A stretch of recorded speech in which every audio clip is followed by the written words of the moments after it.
Hi guys, my name is Shaden and welcome back to Dark Files.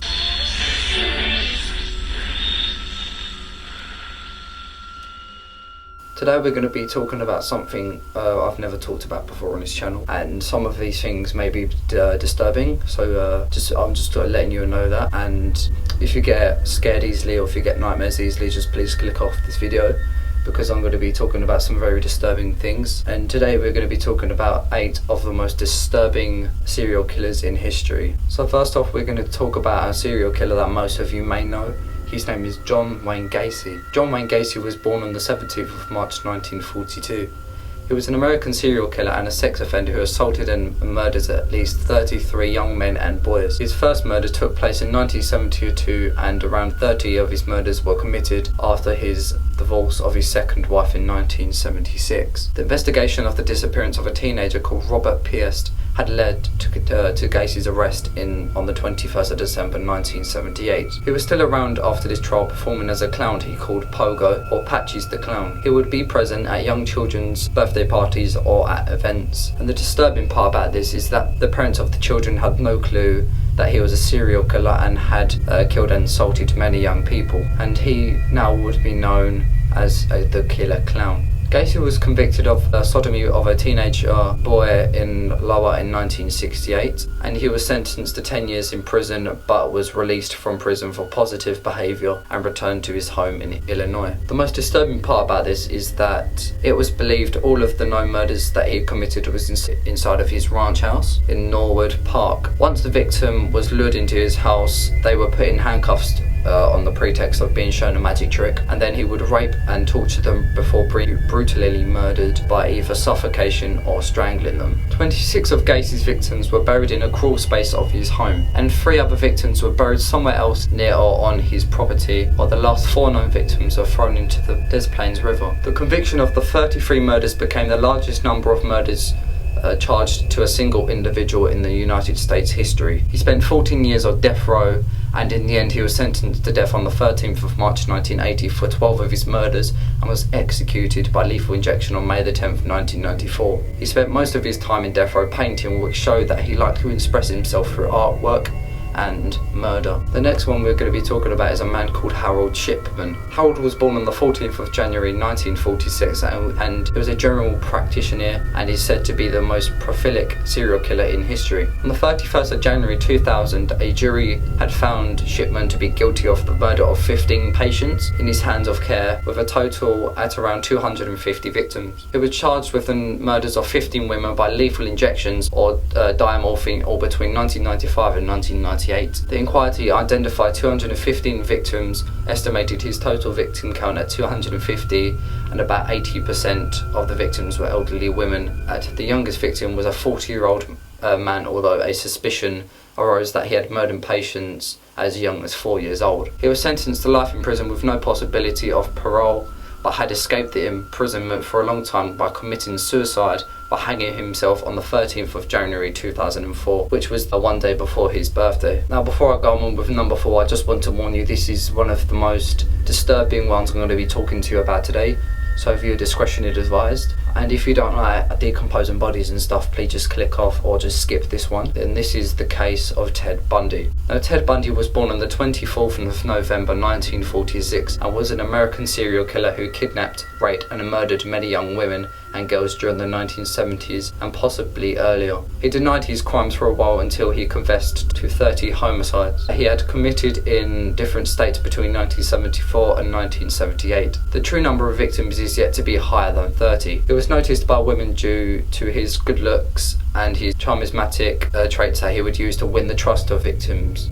in society. The techniques he would use to capture his victims was to pretend to have a disability or a terrible injury so that the victim could come to an approachable distance before knocking them unconscious and taking them to a secluded location to rape and strangle them. Disgustingly, he would sometimes revisit the secondary crime scenes and would perform sexual acts on the disintegrating and decomposing corpses before they were devoured by wild animals animals or before they became decomposed. He decapitated at least 12 victims and would keep some of their severed heads in his possession and would keep them as mementos in his apartment. Sometimes on a few occasions he would break into dwellings at night and would bludgeon his victims as they were asleep, and he was soon arrested and executed in the electric chair at Florida State Prison on the 24th of January 1989. So this one I'm going to be talking about is a man called Jeffrey Dahmer.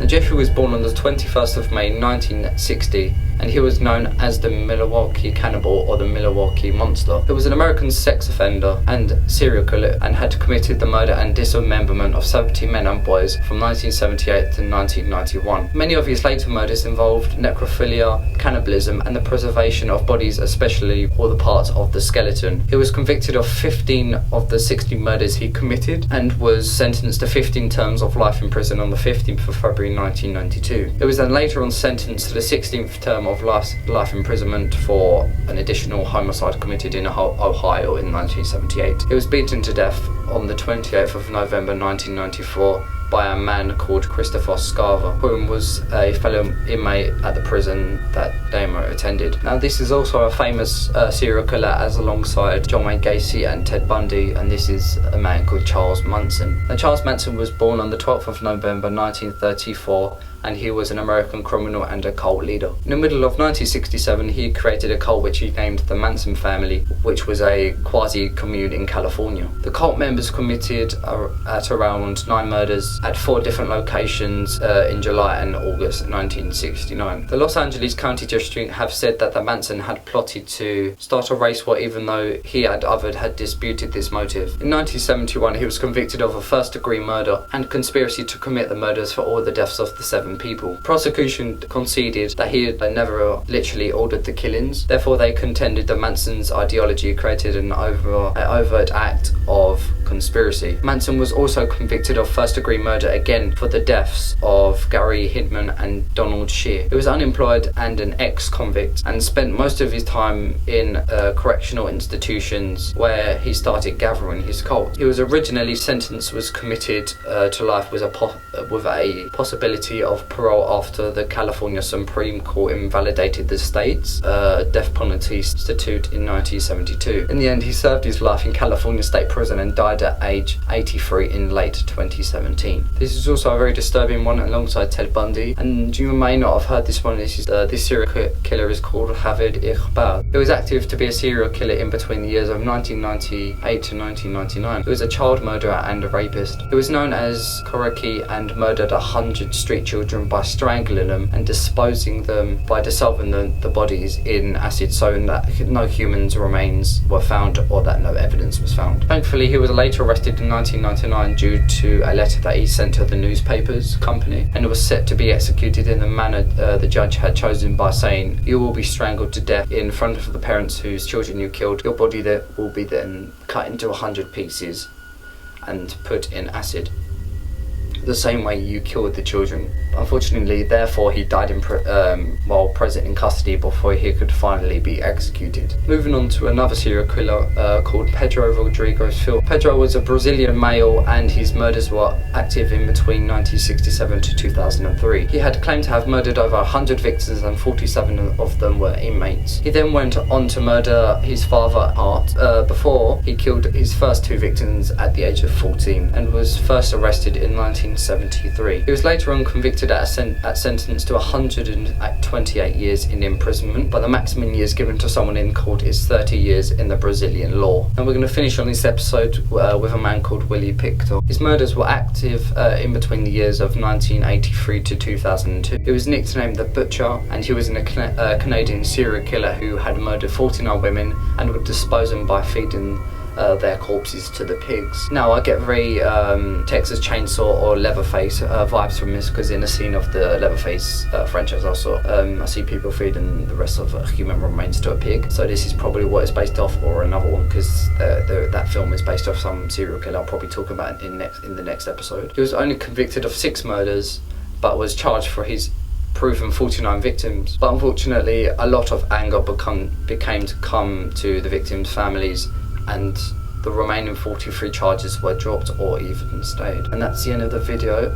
Yes, I know this was a very disturbing episode. If you want to see any more videos like the serial killers or a part 2 to this episode, please just let me know. And if you want to see any improvements on and I suggest you maybe ask my videos to be longer, and you want to see more into my videos, and you want me to talk about more things, including whatever you want to see from my episode. And I know I said in my social media that I'll be posting really fast, because at the moment there's a big virus going around, so I'm going to be doing videos all the time, so just be prepared for that. So yeah, I hope you enjoyed this video. This has been Dark Files, and I'm out.